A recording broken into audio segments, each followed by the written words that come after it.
പാകിസ്ഥാനിൽ ഭീകരാക്രമണത്തിൽ 5 സൈനികർ കൊല്ലപ്പെട്ടു. ഖൈബർ പക്തൂൺഖ്വ പ്രവിശ്യയിലെ ദേര ഇസ്മായിൽ ഖാൻ ജില്ലയിലാണ് സംഭവം. ഗ്യാസ് പൈപ്പ് ലൈൻ കമ്പനിയിൽ സുരക്ഷാ ജോലിയിൽ ഉണ്ടായിരുന്നവർക്ക് നേരെയാണ് ഭീകരർ വെടിയുതിർത്തത്. തെഹ്രീകെ താലിബാൻ പാകിസ്ഥാൻ ഭീകരരാണ് ആക്രമണത്തിന് പിന്നിൽ.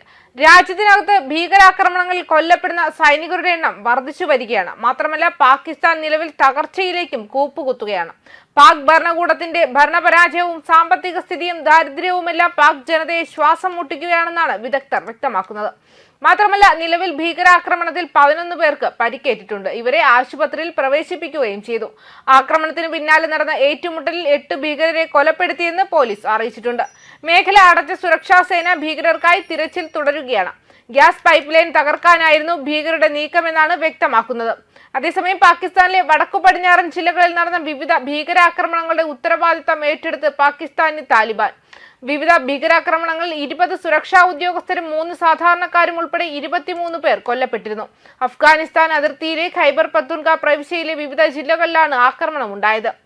വെള്ളിയാഴ്ച രാത്രിയാണ് പോലീസ് ട്രെയിനിംഗ് സ്കൂളിന് നേരെ ചാവേർ ആക്രമണം ഉണ്ടായത്. സ്ഫോടക വസ്തുക്കൾ നിറച്ച ട്രക്കുമായി എത്തിയ ഭീകരർ പ്രധാന ഗേറ്റും ഇടിച്ചു തകർത്ത് അകത്തേക്ക് കടക്കുകയായിരുന്നു. ഇതിനു പിന്നാലെ വൻ സ്ഫോടനമുണ്ടായി. തുടർന്ന് ഭീകരർ പോലീസ് ട്രെയിനിംഗ് സ്കൂളിലെ സുരക്ഷാ ഉദ്യോഗസ്ഥർക്ക് നേരെ വെടിയുതിർത്തു. 5 മണിക്കൂറോളം ഏറ്റുമുട്ടൽ നീണ്ടതായാണ് വിവരം.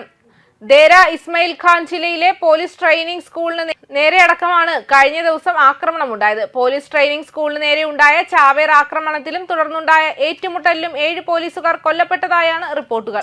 13 പോലീസുകാർക്ക് പരിക്കേറ്റിട്ടുണ്ട്. 6 ഭീകരരെ ഏറ്റുമുട്ടലിൽ വധിച്ചതായും റിപ്പോർട്ടുകളുണ്ട്.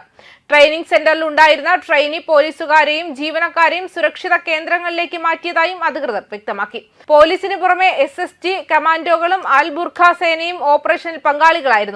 എന്നാലും പാകിസ്ഥാൻ ഇത്തരത്തിലുള്ള സാഹചര്യങ്ങളിലൂടെയാണ് കടന്നു പോകുന്നതെങ്കിലും ഇന്ത്യയെ വെല്ലുവിളിക്കാനും ഇന്ത്യക്കെതിരെ ആക്രമണം നടത്താനുമുള്ള വെല്ലുവിളികളും നടത്തുന്നുണ്ട്.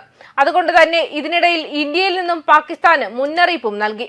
പാകിസ്ഥാൻ ഭീകരാക്രമണം തുടരുകയാണെങ്കിൽ ഓപ്പറേഷൻ സിന്ദൂർ 2.0 നടത്തുമെന്ന മുന്നറിയിപ്പ് നൽകി ഇന്ത്യൻ സൈന്യത്തിന്റെ chief lieutenant general Manoj Kumar Katiyar. Operation സിന്ദൂറിൽ നശിപ്പിക്കപ്പെട്ട വ്യോമത്താവളങ്ങളുടെയും സൈനിക പോസ്റ്റുകളുടെയും എണ്ണത്തേക്കാൾ വലുതായിരിക്കും ഇന്ത്യയുടെ അടുത്ത ആക്രമണത്തിലെ നഷ്ടങ്ങളെന്നും അദ്ദേഹം വ്യക്തമാക്കി.